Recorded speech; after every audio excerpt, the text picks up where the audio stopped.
우리는 동일하게 2022년 8월 14일 오늘을 살고 있습니다. 어느 누구도 8월 13일을 살 수 없고 어느 누구도 8월 15일을 지금 살 수가 없습니다. 다 하나님께서 창조하신 질서 속에서 객관적인 시간 2022년 8월 14일 11시 21분을 살고 있는데요. 그러나 각 사람의 내면의 시간의 세계 속에서는 많은 차이가 있을 겁니다. 하나님께로부터 받은 이 객관적인 시간은 동일하지만 그 객관적인 시간을 각자의 주관적인 세계 속에서 어떻게 사용하는지에 대한 문제는 신앙생활 속에서 매우 중요한 부분입니다. 겉으로는 동일한 시간을 살고 있으나 사람의 심령 안에서 저마다의 시간 이해가 다를 수 있다는 거죠. 시간 이해라고 하는 것은 하나님은 천지를 창조하실 때 시간도 함께 창조하셨으므로 믿음과 시간은 그렇게 무관한 것이 아니므로 우리의 내면에서 살아가는 시간이 어떤 것으로 이해되고 작용되어지느냐라고 하는 것은 믿음에 있어서 굉장히 중요한 주제입니다. 실상은 우리가 일반적으로 시간을 나눌 때 과거와 현재와 미래를 얘기를 합니다. 그렇죠? 지나간 시간이 분명히 있고 또 다가올 시간이 얼마큼인지는 모르지만 있는 것도 분명하기에 과거와 미래가 있고 그리고 오늘 살아가기 때문에 현재가 있습니다. 그러나 실제로 우리가 살아가는 시간은 언제나 현재죠. 과거는 이미 지나갔고 벌써, 그렇죠? 그래서 과거를 살 수가 없습니다. 또 미래는 아직 오지 않았기 때문에 우리가 살아가는 시간은 언제나 현재죠. 그러므로 우리는 현재라는 이 시간 속에서 과거와 현재와 미래를 이해를 해야 됩니다. 그렇게 이해될 수밖에 없고요.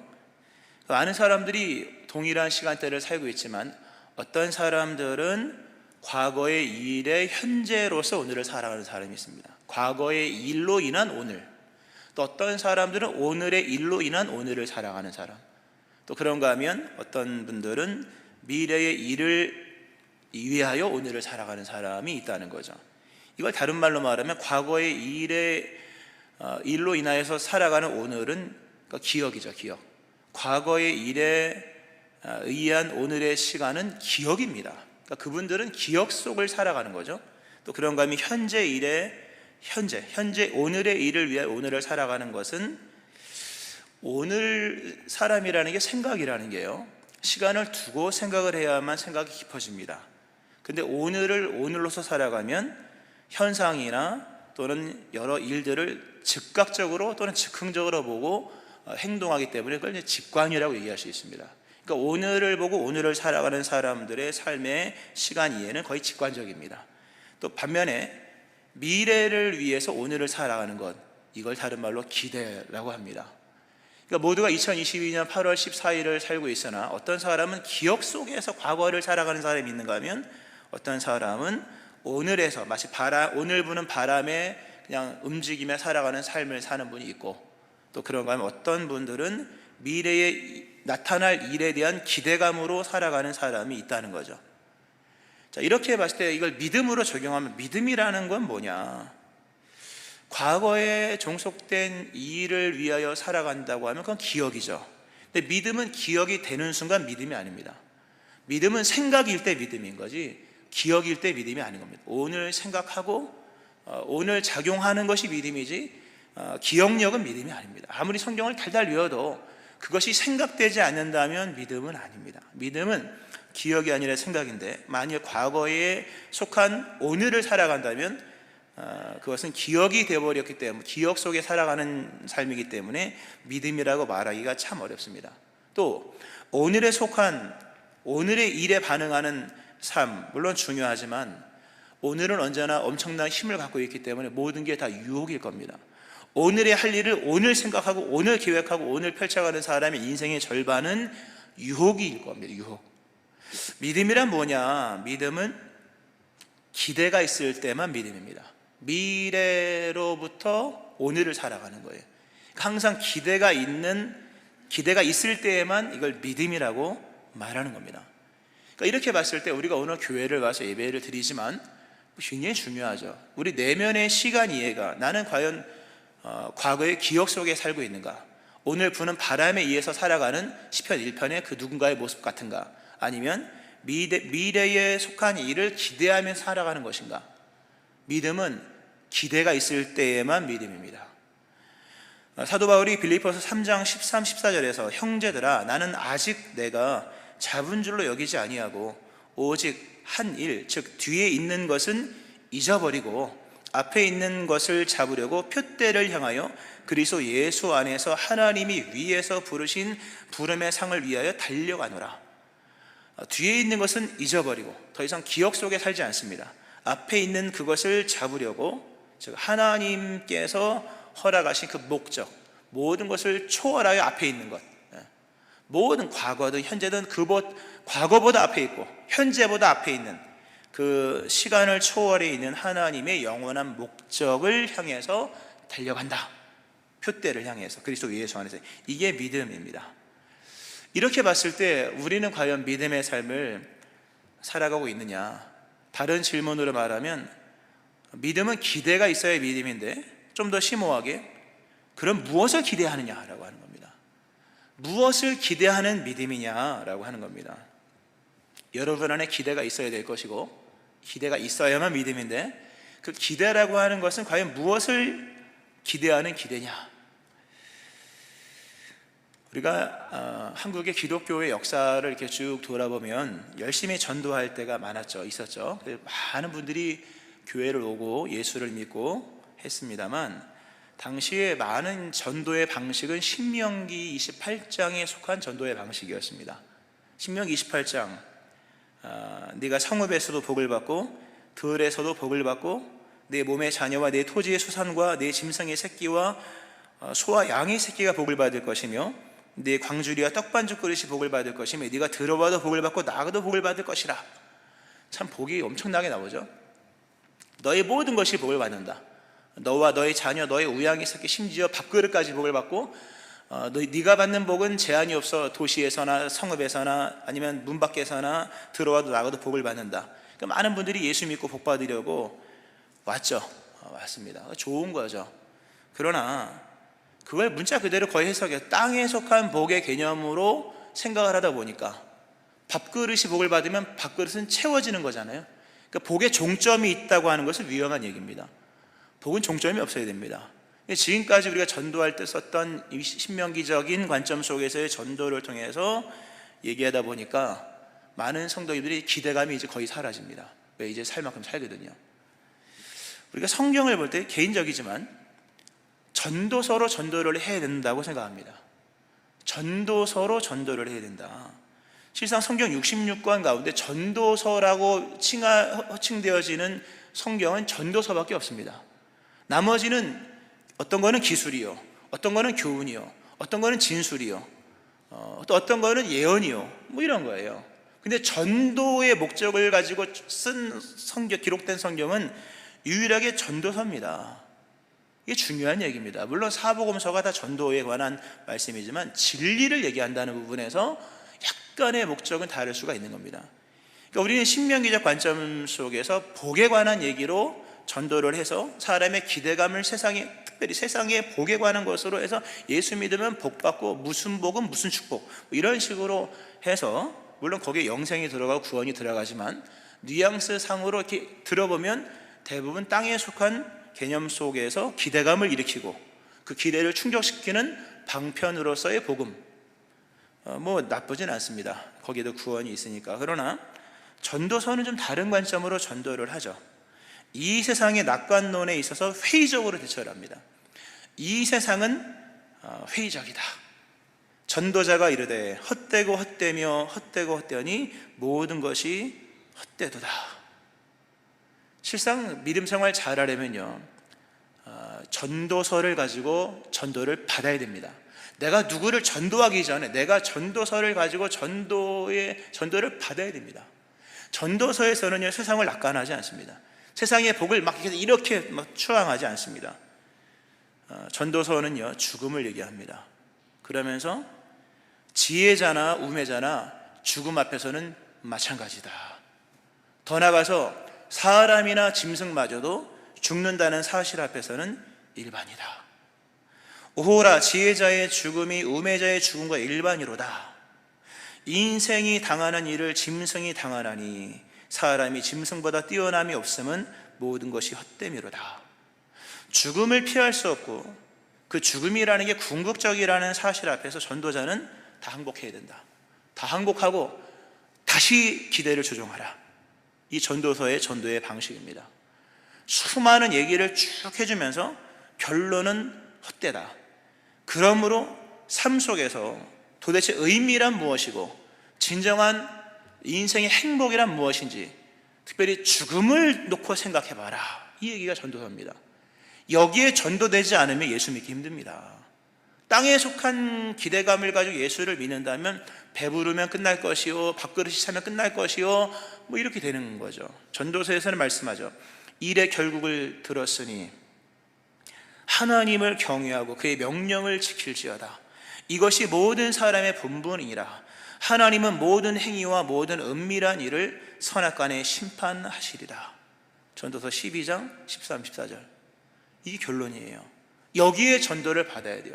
세상에서 얼마만큼 기대를 가지고 예수를 믿어 땅에서 복을 받고 장수하고 하는 거 중요하지만 결국은 그것이 아니라 죽음이요, 죽음 이후의 은밀한 일을 선악간에 심판하시는 하나님 앞에서의 인생, 이게 믿음이다. 이런 삶을 살라고 분명히 말씀합니다. 그러니까 아까 말씀드렸던 것처럼 믿음은 과거에 속한 기억도 아니요, 오늘 부는 바람에 맞대어 응하는 것도 아니요, 믿음은 미래에 대한 기대인 것인데 그렇다면 기대가 과연 어디까지 기대냐 할 때 성경은 분명히 말씀하기를 죽음 이후에까지 기대해야만 믿음이다. 너희의 기대에 죽음까지 넣어야 하고 죽음 이후까지 넣어야만 믿음이다 라고 하는 겁니다. 오늘 히브리서 11장 우리가 13절 16절 오늘 믿음의 길 6번째 시간으로 본향을 찾는 사람들이라는 제목으로 보는데요, 오늘 본문이 참 멋있게 시작을 하죠. 멋있다는 표현도 미약하게 장엄하게 이 사람들은 다 믿음을 따라 죽었으며. 대단하죠. 믿음을 따라 죽었대요. 이거는 체념적인 개념 속에서 죽었다는 게 아니라 기대감 속에서 죽음도 기대감 있게 죽었다는 겁니다. 그들의 신앙의 기대 속에 죽음까지도 포함되어 있다는 거예요. 이들은 죽을 때 믿음을 따라 죽었다.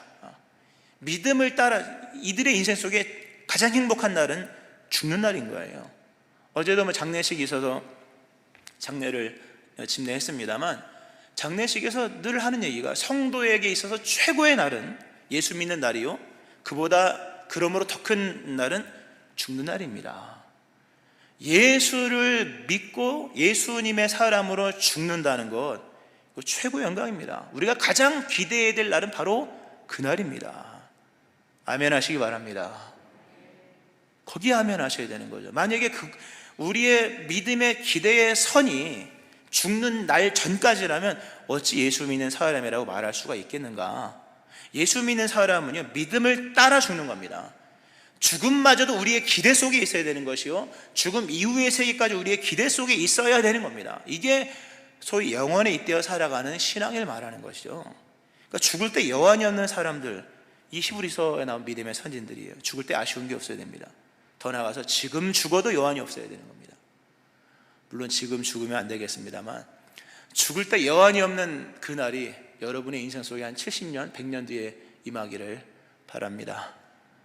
죽을 때 여한이 없는 것, 죽음마저 삶의 기대인 것, 그러므로 죽음 이전에 일어나는 어떤 일들은 아무런 문제가 되는 것이 아닙니다.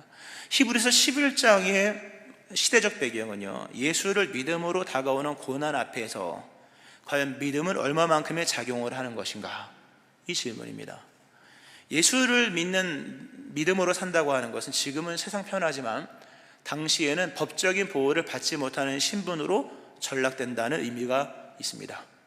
예수를 믿으면 세상의 법적인 보호를 받지 못하는 신분으로 전락이 되는 겁니다. 그러므로 유린을 당하고 핍박을 당하고 쫓김을 당하고 우겨쌈을 당하고 여러 일들을 겪는 거죠. 이 당시에도 예수를 믿음으로 말미암아 여러 가지 인생의 어려움과 고난이 있음으로 인하여서 너무 힘드니까 뒤로 물러가서 다시금 세상으로 돌아갈까라고 생각하는 많은 사람들이 있을 때, 그 히브리서 10장이 나오잖아요. 또한 뒤로 물러가면 내 마음이 그를 기뻐하지 아니하리라 하셨느니라.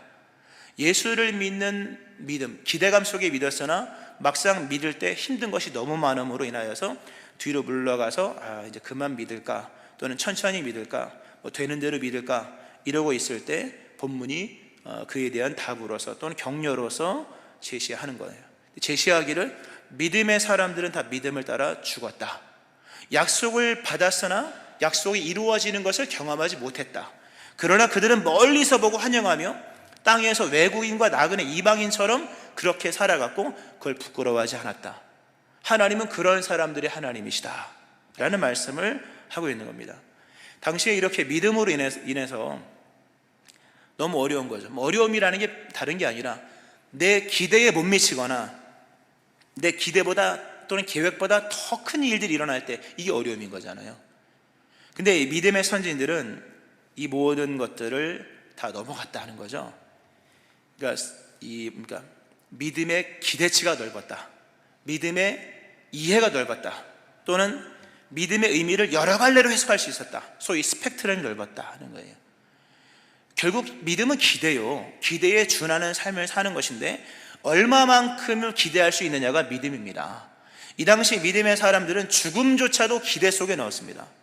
우리는 잘 안 넣거든요. 살기를 힘쓰고 안 망하려고 애를 쓰고, 물론 저도 그러고 싶진 않습니다. 그러나 죽음마저도 기대 속에 넣어야 돼요. 왜? 죽음 이후의 천국인데요. 부활은 십자가 이후의 부활인 거잖아요. 믿음의 선진들은 믿음의 의미를 여러 갈래로 나눠서 해석을 했다. 믿음의 범위가 넓었다. 믿음의 스펙트럼이 굉장히 컸다는 거죠. 죽음과 죽음 이후까지 넣은 거죠. 하물며 고난이겠습니까? 고난은 그렇게 이들에게 큰 의미가 없었습니다. 왜? 지나가는 인생 속에서 고난은 버틸만 한 것이었습니다. 오늘 이들을 보면요, 얼마만큼 기대가 크냐면 멀리서 보고 환영했다. 얼마나 많은 걸, 천국을 봤다는 거죠. 멀리서 보고 환영했다. 이게 멀리서 봤다라는 게 장수적인 의미라기보다는 시간적인 의미입니다. 시간에 대한 이해가 굉장히 길었다는 거죠. 우리의 믿음은 다 유한합니다. 내 생전의 믿음이에요. 대부분 다. 내가 80, 90 살면 8, 90년 안에서의 믿음 생활. 그러니까 복잡해지는 거예요, 얘기가요. 유한의 세계 속에서 영혼을 풀어가는 건 복잡한 얘기입니다. 이만한 그릇, 요만한 그릇에서 이만한 얘기를 담는 거는 어려운 거예요. 근데 이 믿음의 선진들은 이 믿음의 이 스펙트럼, 여러 갈래로 나뉠 수 있는 범위에 대한 이해가 굉장히 넓었기 때문에 아직 그들에게 임하지 않고 손에 잡히지 않은 그 멀리 있는 것들마저도 그들에게 노래의 제목이요 찬송의 제목이 될 수 있었다. 죽음 이후의 시간까지 연결해서 볼 수 있는 믿음이 있었다 하는 거, 이게 믿음입니다. 오늘 이 시대의 타락은요, 세속화라고 하는 것은 시간 이해의 타락입니다. 시간을 너무 짧게 잡는 거예요, 여러분. 기대의 타락입니다. 희망의 타락이죠. 믿음은 본향을 찾는 겁니다. 히브리서 11장, 특별히 본문에서 믿음의 사람이 누구냐, 예배 드리는 사람이냐, 물론 예배는 중요하죠. 교회 나오는 사람이 물론 중요하죠. 그러나 중심인 거죠. 그래서 뭘 찾냐는 거죠. 교회 와서 예배 드리고 기도하고, 그래서 뭘 찾냐 할 때 본향을 찾는 사람이 예수 믿는 사람입니다. 구하라 주실 것, 찾으라 찾을 것, 두드려 열릴 것이라. 한 번만 말해봐, 소원을 들어줄게 가령. 거기서 뭘 말하겠습니까, 여러분? 본향을 찾는 이 본향에 대한 추구가 생겨지기를 축원합니다. 이게 믿음이에요, 여러분. 구하라 주실 것, 찾으라 찾을 것, 두드려 열릴 것이다. 결국 소소한 것을 구하겠지만 궁극적으로 본향을 찾는 사람이 아니라면 믿음의 사람이 아닙니다.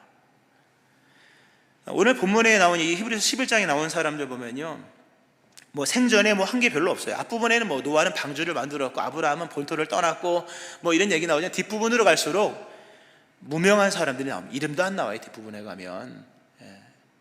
그럼에도 불구하고 이들이 이룬 것이 없고 손에 잡을 만한 구체적인 것도 없고 특별히 약속을 받지 못하였다. 실상 아브라함도 약속의 땅에 대한 약속을 받고 나왔습니다만 그가 생전에 그의 이름으로 얻은 땅은 막벨라 굴이 전부입니다. 막벨라 굴이 전부예요. 그것도 부인 장사 지으려고 샀던 땅이죠.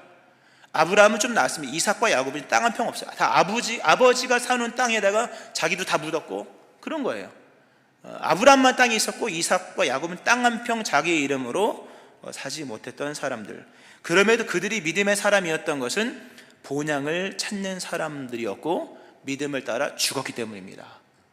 믿음으로 뭘 얻었다, 믿음으로 뭘 이루었다, 대단한 거지만 죽음 이후까지 넘겨보면 그게 중요한 게 아니라 믿음을 따라 죽는 게 제일 중요한 겁니다. 본향을 찾는 사람이었다는 것에서 이 사람들이 믿음의 사람이었고 이 사람들에게 하나님이 그들의 하나님 되기를 부끄러워하지 않았다. 과연 우리 마음속에 천국을 향한 마음이 있느냐, 천성을 향한 마음이 있느냐, 참 우리가 깊이 있게 생각을 해봐야 됩니다. 이 오늘 본문에 나와 있는 믿음의 사람들, 이름도 없어요. 그러나 무명한 자 같으나 유명한 자요, 죽은 자 같으나 보라 우리가 살아있고, 징계를 받는 자 같으나 죽임을 당하지 아니하고, 근심하는 자 같으나 항상 기뻐하고, 가난한 자 같으나 많은 사람을 부유하게 하고, 아무것도 없는 것 같으나 모든 것을 가진 자로다. 할렐루야. 이 세상에서 예수를 믿어서 뭘 이루고 말고는 그건 주님이 결정하실 일입니다. 진짜 믿음은 본향을 찾는 것입니다. 천국을 추구하는 것. 그 하나를 가진 사람이 모든 것을 가진 자요, 그 하나가 보증된 사람이 무명한 자 같으나 유명한 자인 것입니다. 아멘 하시기를 바랍니다. 믿음은 바로 천국을 소망하는 것이요, 본향을 향해 나가는 것입니다. 중요한 것은 지금 말씀드린 본향을 향해 나아가고 있느냐라고 하는 거예요. 그런 질문이 생각이 났습니다. 천국을 예수님만 믿으면 갈 수 있을까? 물론 가죠. 이거 원론이기 때문에 진리임으로 예수를 믿으면 갑니다. 근데 예수님이 좀 이상한 얘기 하셨습니다. 내가 곧 길이다. 길은 서 있으면 안 되는 거잖아요. 가야 하는 것이잖아요.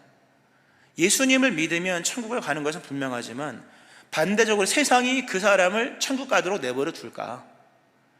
오늘 본문에 참 믿음의 선진들이 겪었을 어떤 그 긴장 관계가 나오잖아요. 그들이 자신들이 나왔던 고향, 본향을 생각하였더라면 돌아갈 기회가 있었으려니와, 뭔 얘기입니까? 그들도 고향에 가고 싶어하는 마음이 생길 수 있었다는 거죠. 아브라함도 여차하면 고향에 들어갈 뻔했던 일이 있는 거잖아요. 가뭄이 왔을 때. 근데 아브라함은 가뭄이 왔지만 자신이 왔던 그 메소포타미아 문명, 이란, 이라크 쪽으로 돌아가지 아니하고 애굽으로 가잖아요. 자기 아들을 며느리를 삼을 때 고향에서 데려오라고 얘기하지만 그 며느리 될 사람이 아무리 좋아도 이 아브라함이 있는 곳으로 오지 않으려고 하면 끊어버려라. 내 아들을 고향으로 데려가지 말아라. 아무리 얼굴 예쁘고 아무리 마음 착하고 대단해도 내가 있는 곳으로 나오려고 하지 않으면 그냥 버리고 나와라 라는 얘기를 합니다. 무슨 얘기냐면 예수를, 하나님을 믿는 믿음의 사람들이었으나 이들에게도 엄청난 유혹, 본향, 하나님이 예비하신 천국 본향을 향해 가고자 하는 마음과 반대되는 그런 일들도 작용하여서 유혹이 심해서 돌아갈 기회도 있었고 돌아갈 수 있는 상황도 있었지만 이들은 돌아가지 않았다. 왜? 이들이 정말로 가고 싶은 것은 자신의 옛 고향이 아니라 하나님이 허락하신 천국이기 때문에. 무슨 말씀이냐면 정말로 천국을 소망하지 않는 사람은 세상이 제시하는 유혹을 이길 수가 없다는 얘기입니다. 진짜로 천국을 찾는 삶, 그리고 본향을 사모한다, 특별한 목표를 가지고 갈망한다라는 뜻이거든요. 정말 천국을 향해 소망하는 마음이 없는 사람은 죄송하지만 이 땅의 유혹을 아마 이길 수가 없을 겁니다. 그 나의 뒷덜미를 당기는 그 유혹을 이길 수가 없어. 소돔성을 끌려 나오다가도 뒤를 돌아본 롯의 처처럼 되고 말 겁니다. 정말 예수를 믿으면 구원을 받는 건 분명하지만 믿음을 유지하기란 또 다른 얘기일 수 있는 겁니다. 천국을 소망하지 않는 사람은 천국 가기가 어려울 겁니다. 왜? 우리의 옛사람의 본성과 옛 세상이 우리에게 끌어당기는 것들이 너무 강하기 때문에. 사람의 중심을 사람은 거스를 수 없습니다. 생각은 사람의 방향을 결정합니다. 여러분 마음속에 있는 그 중심의 생각이 여러분의 인생의 방향을 결정할 겁니다. 천국을 소망하지 않는 사람은 천국으로 안 갈 겁니다. 끌어당긴다 할 소용없습니다. 그러니까 여러분의 마음속에 천국에 대한 기대가 충만한지를 보셔야 됩니다. 믿음은 기대가 있는 마음이요, 그 기대는 천국에 속한 것이어야만 믿음이라고 하는 거죠. 우리 마음속에 천국을 소망하는 마음이 없다면 천국 안 갈 겁니다. 여러분 스스로 천국 안 갈 거예요. 교회는 나와도. 우리의 믿음을 보셔야 됩니다. 생각이 사람의 방향을 만들고 그 생각으로 만들어진 방향을 거스르기란 쉽지 않습니다. 본향을 찾는 자가 아닌 이상 본향으로 들어가기란 매우 어렵습니다. 그것은 그리스도 예수의 구원이 미흡해서가 아니라 그 사람 속에서 작용하는 세상의 유혹이 너무 강력하기 때문에, 그러므로 본향을 추구하는 마음이 충만하셔야 됩니다. 할렐루야. 말씀을 좀 이렇게 좀 좁히면서요, 창세기, 오늘 본문이 창세기잖아요. 지금 아벨 나왔고 가인 나왔고 그리고 에녹도 나왔죠. 아브라함, 이삭, 야곱, 사라까지 나왔죠. 창세기죠. 창세기를 배경으로 본문은 이어지는 거거든요. 창세기를 보면 가인의 후의 이야기가 창세기 4장으로 끝나죠. 그리고 6장에는 홍수가 나오고 5장에는 아담의 족보가 나옵니다. 노아까지의 족보가 나옵니다. 그들의 이제 계보가 나오는데요. 근데 창세기 5장을 보면 그 여러 족보가 나오는데요. 그 계보가 나오는데 다른 성경에 나온 이런 족보들과 좀 기술 방법이 다릅니다. 가령 마태복음 1장에 아브라함이 이삭을 낳고 이삭이 야곱을 낳고 야곱은 뭐 누구를 낳고 이렇게 낳고 이야기, 또는 누가복음 3장에 나와 있는 족보, 거긴 또 거꾸로 올라가죠. 어쨌든 그것도 낳고니까 뭐 족보의 절정은 역대상 1장부터 9장이죠. 역대상 1장부터 9장은 낳고예요. 역대상 예전에 강의하다가 하여튼 진짜 어떻게 될 뻔했어요. 1장부터 9장이 맨 그냥 누가 낳고 진짜 그러다 끝날 뻔했는데요. 그런데 그런 족보와 창세기 5장에 나와 있는 족보는 좀 차이가 납니다. 다른 족보에는 그냥 누가 누구를 낳았다 이렇게만 나오는데 창세기 5장의 족보에는 사람의 나이가 나옵니다. 아담이 130세에 셋을 낳고 셋을 낳은 후 800년을 지내며 자녀를 낳았으며 930세에 죽었더라. 이런 방식입니다. 무드셀라는 187세에 라멕을 낳고 라멕을 낳은 후 782년을 지내며 자녀를 낳다가 969세에 죽었더라. 뭐 이렇게 나이가 상세하게 나옵니까? 그것도 900세가 넘는 나이. 죄송합니다. 올해 제 나이가 51살인데요 어떤 때는 내가 50인가 51살인가 헷갈릴 때가 있어요. 아마 50이고 싶어 하는 것 같아요. 헷갈려요. 어떤 때는 내가 50인가 51살인가. 그러니 하물며 60이 넘고 70이 넘으면 나이가 얼마나 헷갈리겠습니까? 정신 똑바로 차리세요. 근데 900세까지 산다고 하면요, 나이가 한 700세쯤 되면 나중에 헷갈릴 것 같아요. 내가 701살인가 801살인가 헷갈릴만 하죠. 그럼에도 불구하고 성경이 그 나이를 상세하게 세 자리로 뭐 930세 또는 뭐 969세에 죽었다라, 그리고 몇 살에 아이를 낳아서 몇 년 동안 아기를 낳다가 죽었다.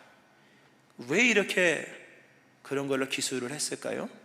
그 기나긴 시간의 역사를. 물론 뭐 긍정적인 차원에서 하나님이 그렇게 복을 주셔서 그렇게 생육 번성 충만했다, 이런 얘기로 기술이 당연히 되겠고, 또 연대기적인 서술 속에서 이렇게 나이를 낳아서 이렇게 해서 이렇게 해라고 한 것이죠. 그러나 중요한 것 중에 하나는요, 인간이 나이로서 인간을 얘기한다고 하는 것은 드디어 하나님을 떠난 죄인이, 인간이 드디어 시간의 지배 속으로 들어갔다, 이런 얘기를 하는 겁니다. 선악과를 따먹은 죄인이 된 아담, 그리고 그 후예들이, 인간이 드디어 시간의 지배 속에 들어갔다 하는 거예요. 죄를 짓기 전까지 성경은 아담의 나이를 기술하지 않아요. 물론 나이가 있었겠죠. 그러나 나이는 중요하지 않았어요. 왜? 죽음이 없었으니까. 에덴 동산에서도 아담과 하와는 나름 나이가 있었을 겁니다. 뭐 그렇게 몇백 년은 아니고 당연히 몇십 세 정도 이렇게 추론이 되는데요. 에덴 동산에서도 아담과 하와는 시간 속에 살아갔으나, 시간 속에 살아가는 존재였으나 시간을 체험하는 존재로 설명하진 않아요. 죽음이 없기 때문에 나이는 중요하지 않았습니다. 시간도 중요하지 않았어요. 낮이고 밤이고 중요하지 않았습니다. 겨울이 물론 사계절은 이제 이후의 일이지만 어쨌든 날씨도 그렇게 중요한 것이 아니었습니다. 왜? 영원히 살아갈 수 있는 존재로서 만들어졌기 때문에. 물론 조건이 있었습니다만, 그러나 죄를 짓고 난 이후에, 죽음이 선고되고 난 이후부터 인간은 시간을 체험합니다. 어떤 시간도 고난의 시간으로서. 아담과 하와가 선악과를 따먹고 난 이후에 가장 먼저 경험한 것은 시들어버리는 무화과입니다. 시간이 지나면 무화과 나무잎이 시들어 버림을 경험하면서 시간이 곧 고통이구나. 시간은 고통입니다, 인간에게. 그 고통의 시간을 인간이 기나긴 시간 속에 살아왔다는 겁니다. 해가 바뀌고 엉겅퀴가 다시 자라고 뽑으면 또 자라고 추위와 더위가 생겨지면서 그런 시간들, 기근과 질병 이런 것들, 마침내 시간에 종속되어서 늙어 죽어가는 자신의 육체를 보는 날들인 거예요. 우리가 연세가 드신 분들 대략 돌아가시기 전에 한 최소 1년, 어떤 분은 막 10년 이렇게 몸져 눕지 않습니까? 그러니까 아담의 시간 900년대를 살던 시대 속에서의 그들의 연수 거의 100년 동안 아마 아팠을 겁니다. 우리 환산해 보면 영원하신 하나님을 떠난 인간에게 주어진 형벌은 시간을 고통으로 경험하는 것이다 라고 하는 거예요.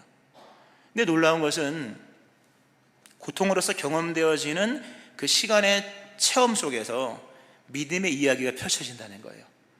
거기서 말하는 믿음이 뭐냐?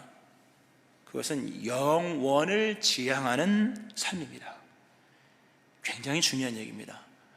그 창세기 5장 그리고 이어지는 홍수 이야기에서 믿음이란 뭐냐 또는 죄란 뭐냐 할 때 유한한 세계 속에서 영원한 시간을 지향하는 것, 결국 영원한 시간이라고 하는 것은 영원을 소유하신 하나님을 지향하는 것, 이 믿음이에요. 믿음이란 뭐냐? 하나님을 지향하는 겁니다, 여러분. 거기 창세기 5장 넘어서 6장을 보면 당시에 뭡니까? 네피림도 있었고 영벌도 있었고 세상에서 엄청난 부와 귀와 많은 것을 이루고 수많은 것을 원하는 것을 착취하고 이런 얘기가 나오지만 얼마만큼 착취했느냐, 얼마만큼 뭘 이루었느냐, 얼마만큼 이름이 유명하고 얼마만큼 좋은 체력을 가졌느냐, 얼마만큼 무병장수 900 몇 세까지 살았느냐라고 하는 것은 신앙의 조건에 단 하나도 들지 않는다 하는 거예요. 신앙의 조건에 단 하나도 안 들어가는 얘기예요. 우리가 지금 말하는 이것이 믿음이다 말하는 것은요, 창세기 5장을 가지고 보면 하나도 안 들어가는 얘기라는 거죠. 믿음이 뭐냐? 믿음은 하나님을 지향하는 겁니다. 영혼의 지향성이라는 거죠.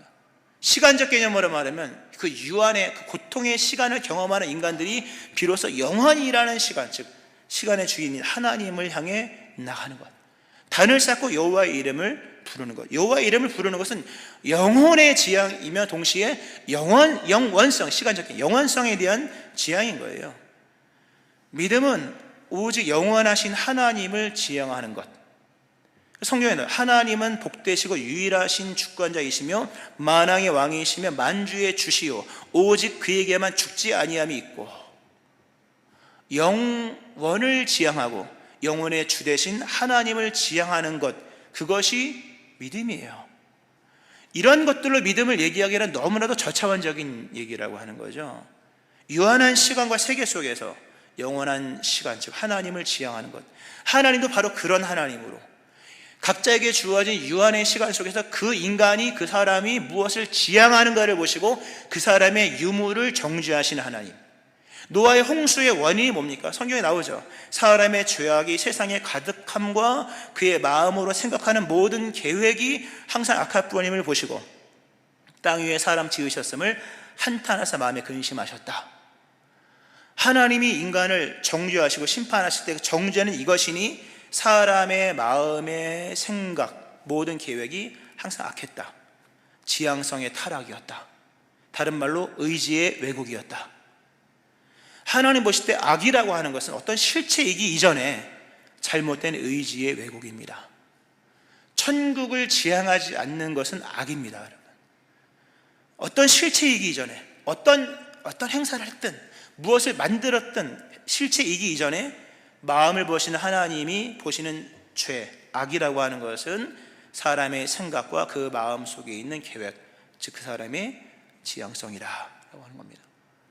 성경은 말씀하죠. 이 세상에 있는 것들을 사랑하지 말라. 누구든지 이 세상을 사랑하면 아버지의 사랑이 그 안에 있지 아니하니 이는 세상에 있는 모든 것이 육신의 정욕과 안목의 정욕과 이생의 자랑이니 다 아버지께로부터 온 것이 아니요 세상으로부터 온 것이라. 이 세상도 그 정욕도 지나가되 오직 하나님의 뜻을 행하는 자는 영원히 거하느니라. 여러분이 뭘 지향하는지를 보셔야 돼요.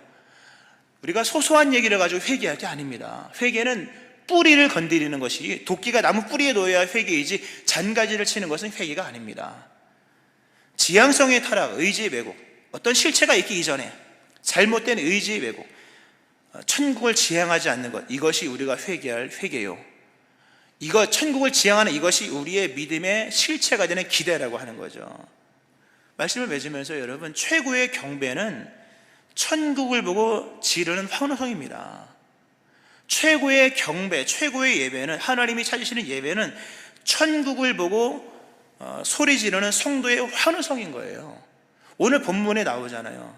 13절에 이 사람들은 다 믿음을 따라 죽었으며 약속을 받지 못하였을 때 그것들 천국을 멀리서 보고 환영했다. 이 환영했다라고 하는 것, 막 환호성을 질렀다는 거죠. 끌어안고 환호성 질렀다는 거죠. 진짜 예배는요, 이런 예배가 아닙니다. 천국을 보고 그 천국이 너무나도 아름다워서 아직 이르진 않았지만 그리스도 예수 안에 살아가신 그 천국을 보면서 기쁨으로 환호성 지르는 게 이게 예배예요. 예수님이 우리에게 허락하신 것, 요한복음 보면 이런 말씀이 있습니다. 너희는 마음에 근심하지 말라. 하나님을 믿으니 또 나를 믿으라. 내 아버지 집에 거할 것이 많도다. 그렇지 않으면 너희에게 일렀으리라. 내가 너희를 위하여 거처를 예비하러 가노니 가서 너희를 위하여 거처를 예비하면 내가 다시 와서 너희를 내게로 영접하여 나 있는 곳에 너희도 있게 하리라. 믿음은 이 영접입니다. 우리 예수님이 십자가로서 완성하신 것은 이 천국인 거죠. 이것을 주시기 위하여 십자가 지시고 죽으시고 부활하신 것입니다. 믿으십니까? 이것에 대한 반응이 믿음이에요. 요한계시록 21장 2절에 보면 이런 말씀이 있습니다. 또 내가 보매 거룩한 성 새 예루살렘이 하나님께로부터 하늘에서 내려오니 그 준비한 것이 신부가 남편을 위하여 단장한 것 같더라. 하늘에서 천국이 온대요. 우리에게 오는데요, 그 준비한 것이 신부가 남편을 위하여 단장한 것 같더라. 너무 멋있는 표현이에요. 우리 결혼하신 분들 결혼식 당일에 웨딩 화장하셨죠? 예쁘게. 그날이 제일 예쁜 날이에요. 그쵸? 또 사진을 보면 포토샵까지 해놔가지고 몰라보게 예뻐요. 그죠? 근데 그 아름다운 신부의 단장은요, 누구를 위한 것인지를 분명히 아셔야 됩니다. 결혼식 하객을 위한 게 아닙니다. 단 한 사람을 위한 거예요. 신부의 단장은 신랑을 위한 거예요. 신부가 남편을 위해 단장한 것이지 신부가 누구를 좋아로 단장한 겁니까?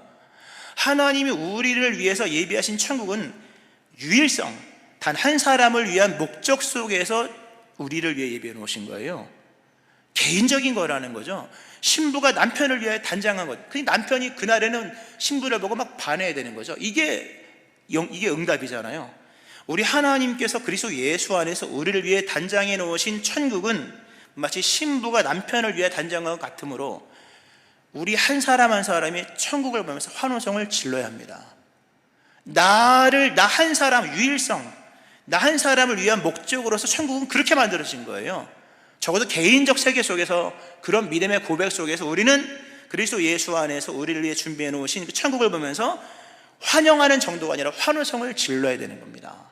이게 예배요, 이게 믿음입니다. 할렐루야. 말씀했습니다. 무엇이 믿음이고 무엇이 믿음의 삶이냐? 하나님을 지향하는 것이요, 하나님께로 향하는 것이요, 하나님께로 달려가는 것이요, 그것은 그 영원한 천국을 기대하는 것입니다. 이것이 믿음이요 소망이요, 이것이 사랑입니다. 목적을 재조정해야 됩니다. 천국의 신앙의 목적을 두고 본향을 찾는 삶을 살아가야 합니다. 하나님은 바로 그러한 사람들의 하나님이시며 하나님께서 예비하신 천국은 바로 그런 사람들을 위한 것입니다. 이 천국을 유업으로 물려받는 본향을 찾는 자들 되어지기를 주의 이름으로 축원합니다. 아멘. 기도하겠습니다. 살아계신 하나님 아버지, 믿음이란 본향을 찾는 것인데 그리스도 예수 안에서 하나님이 허락하신 그 천성을 향하는 마음이 우리 안에 충만하기를 원합니다.